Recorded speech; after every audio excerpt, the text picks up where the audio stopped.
You'll thank me later. That's what he said, grinning over the rim of his beer while the bonfire crackled and the rest of the family pretended the words were just a bad joke. My fingers were still numb from the river when I checked my phone and watched 6 years of grinding, saving, and sleepless nights disappear in a single notification. Balance, $0. I looked across the flames at my sister's husband, Logan, and felt the exact second my heart stopped breaking and started sharpening. My name is Mara, and I used to think family was the one thing you never had to earn. I grew up in Bend, Oregon, in a little cedar house that always smelled like pine pitch and my mom's cinnamon rolls. My parents owned a fly fishing shop on the edge of town. Dad tied flies at the counter while Mom rang up tourists who just wanted someone to talk to. They taught me that a promise kept is worth more than money and that you never take what isn't yours. My little sister, Claire, learned different lessons. She learned the world bent for pretty girls who smiled wide enough. Then one icy February night, a semi crossed the yellow line. Mom and Dad never made it home. The will reading was brutal in its simplicity. The house, the shop, a modest trust. Claire blew through her half in 18 months, designer bags, Vegas weekends, Logan.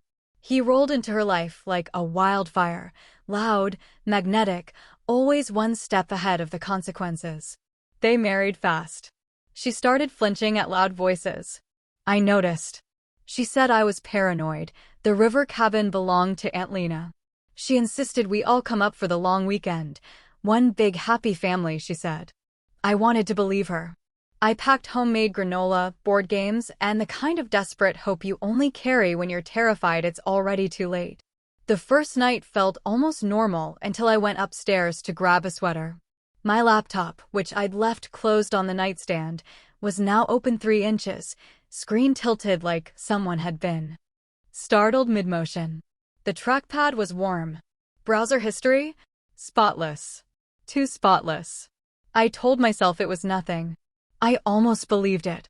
Saturday morning, I woke to 17 missed calls from my store manager, Jules. Mara, the rent check bounced. And, girl, your operating account is empty. I opened the banking app with shaking thumbs. Every cent I'd clawed together since I was 19 gone. Transferred out in the night in neat, merciless chunks. I walked into the kitchen like I was floating outside my own body. Sunlight poured through the windows, mocking me. Someone drained my accounts, I said. My voice sounded like it belonged to someone else. Aunt Lena dropped her spatula. Claire went white.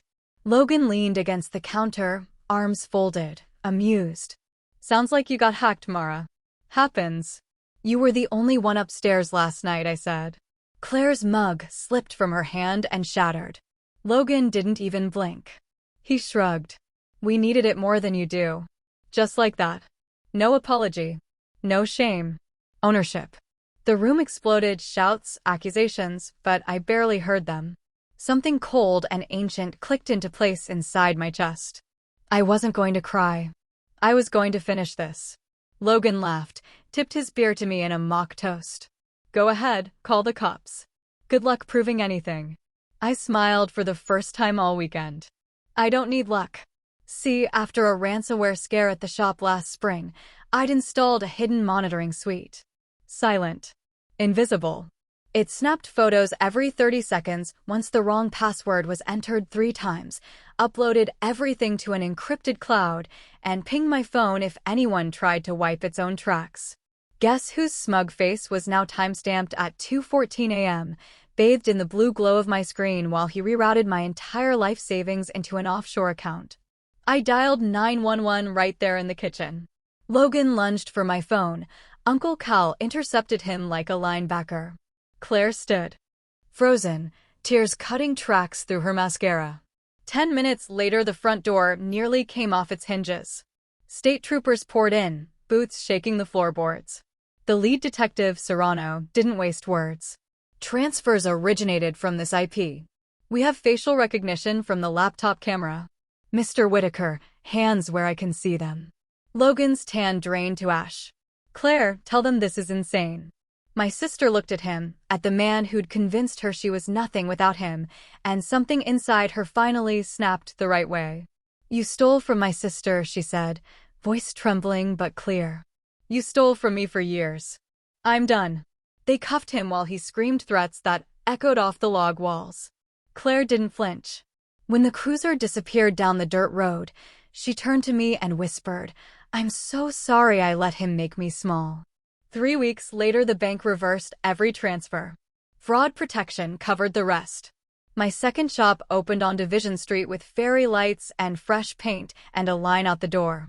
Claire moved into my spare room, started therapy, got a job at a bookstore, and learned how it feels to pay her own bills.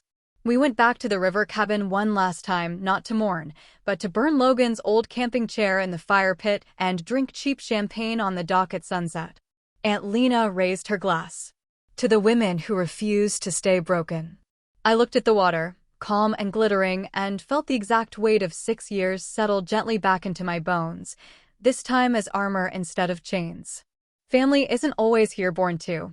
Sometimes it's who you choose to become when the ones who should have protected you try to bury you instead. And I chose to rise.